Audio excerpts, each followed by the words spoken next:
जब देवर्षि नारद बने बंदर। पौराणिक कथा नारद मुनि कथा। माता पार्वती देवर्षि नारद के तपोबल और ज्ञान से अत्यंत प्रभावित थी। वे सदा उनकी प्रशंसा करती रहती थी। एक बार बातों बातों में वे भगवान शिव के समक्ष नारद मुनि की प्रशंसा करने लगी।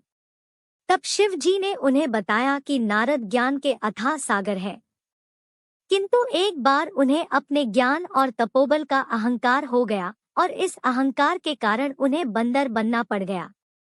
देवर्षि नारद के बंदर बनने की बात से माता पार्वती पूर्णतः अनभिज्ञ थी। उनके मन में इस कथा को जानने की जिज्ञासा जाग उठी। उनकी जिज्ञासा शांत करने भगवान शिव ने उन्हें पूरी कथा सुनाई, जो इस प्रकार है। हिमालय पर्वत पर एक पवित्र गुफा स्थित थी। उस गुफा के आसपास का वातावरण बड़ा ही मनमोहक था। समीप ही गंगा नदी प्रवाहित होती थी। ऊंचे पर्वत और हरे भरे वन से आच्छादित वह स्थान देवलोक जैसा रमणीय प्रतीत होता था। एक दिन नारद भ्रमण करते हुए उस स्थान पर पहुंच गए। वहां का मनोरम दृश्य देख वे मुग्ध हो गए। वहां उन्होंने अपनी तपोस्थली बनाई और भगवान विष्णु की तपस्या में लीन हो गए।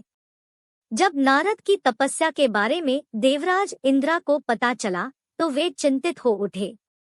उन्हें अपना इंद्रलोक का सिंहासन डोलता दिखाई पड़ने लगा। वे भयभीत हो गए कि कहीं अपने तपोबल से नारद उनका सिंहासन न छीन ले। देवराज इंद्र ने नारद की तपस्या भंग करने की ठान ली। उन्होंने कामदेव को उनके पास भेजा। जब कामदेव नारद के पास पहुंचे तब वे तपस्या में लीन थे। कामदेव ने अपनी माया से उनकी कामाग्नि भड़काने का प्रयास प्रारंभ किया। सर्वप्रथम उन्होंने ऋतु परिवर्तित कर बसंत ऋतु उत्पन्न कर दी। बसंत ऋतु होते ही पेड़ पौधे रंग बिरंगे पुष्प से आच्छादित हो गए। कोयल कूकने लगी और भंवरे गुंजन करने लगे। शीतल और सुगंधित पवन बहने लगी। कामदेव ने नारद के पास अप्सराएं भेजी, जो नृत्य कर उन्हें अपनी ओर आकर्षित करने का प्रयास करने लगी, किंतु कामदेव का संपूर्ण प्रयास विफल रहा। नारद की तपस्या भंग न हो सकी। यह देख कामदेव भयभीत हो उठे। उन्हें भय था कि कहीं इस कृत्य के लिए नारद उन्हें श्राप न दे। वे उनसे क्षमा मांगने लगे। नारद ने उन्हें तो क्षमा कर दिया, किंतु काम को जीत लेने के कारण उनका मन अहंकार से भर उठा। मन में अहंकार लिए हुए वे भगवान शिव के पास पहुंचे और उनके सामने स्वयं का बखान करने लगे। शिवजी समझ गए कि नारद अहंकार में चूर है। उन्होंने नारद को परामर्श दिया कि यह बात भगवान विष्णु को न बताए। शिवजी जानते थे कि भगवान विष्णु यदि नारद के अहंकार को समझ गए तो इसका परिणाम नारद को किसी न किसी रूप में भुगतना पड़ेगा। किंतु अपने अहंकार में चूर नारद ने शिवजी की बात नहीं मानी और क्षीरसागर पहुंचकर भगवान विष्णु के समक्ष कामदेव की माया विफल करने का वृतांत सुना दिया। भगवान विष्णु को नारद का अहंकार समझते देर न लगी। नारद से वे कुछ न बोले, किंतु उनका अहंकार तोड़ने अपनी लीला रच दी। कुछ देर उपरांत नारद भगवान विष्णु से आज्ञा लेकर प्रस्थान कर गए। वे जिस मार्ग से जा रहे थे वहां भगवान विष्णु ने अपनी माया से एक सुंदर नगर का निर्माण कर दिया। उस नगर का राजा शीलनिधि था। उसकी पुत्री विश्वमोहिनी थी, जो सौंदर्य की प्रतिमूर्ति थी।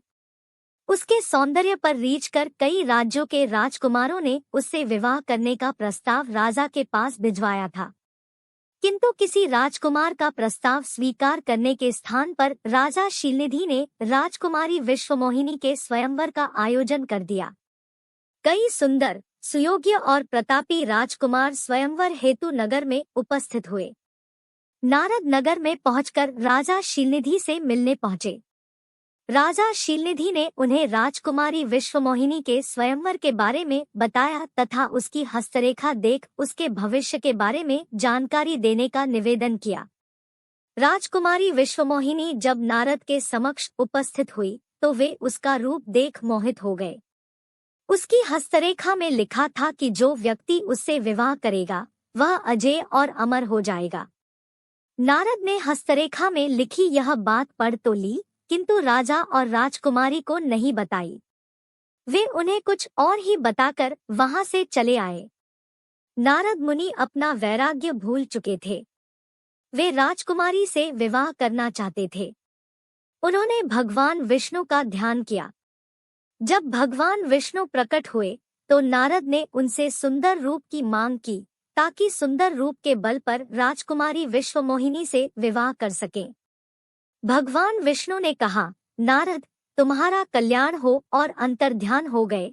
अपनी माया से उन्होंने नारद को बंदर का रूप दे दिया। नारद मुनि प्रसन्न मुद्रा में स्वयंवर के लिए निकल पड़े। वे इस बात से पूर्णतः थे कि उनका मुख बंदर के समान हो गया है। एक पेड़ के पीछे छिपे दो शिवगण यह सारी माया देख रहे थे। वे भी नारद मुनि के पीछे पीछे स्वयंवर में पहुंच गए। स्वयंवर में वे नारद के निकट ही बैठे और आपस में उनके रूप की प्रशंसा करने लगे। यह प्रशंसा नारद ने सुन ली और उनका अहंकार अपने चरम पर पहुंच गया।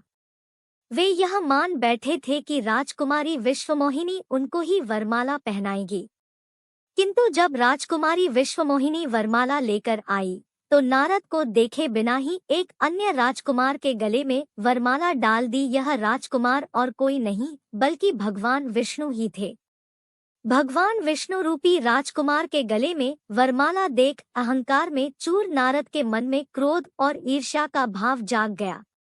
उसी समय शिवगणों ने उनका परिहास करते हुए कहा, ऐसे मुख को राजकुमारी क्या उसके दासी भी न देखे। तनिक जल में अपना मुख तो देखो।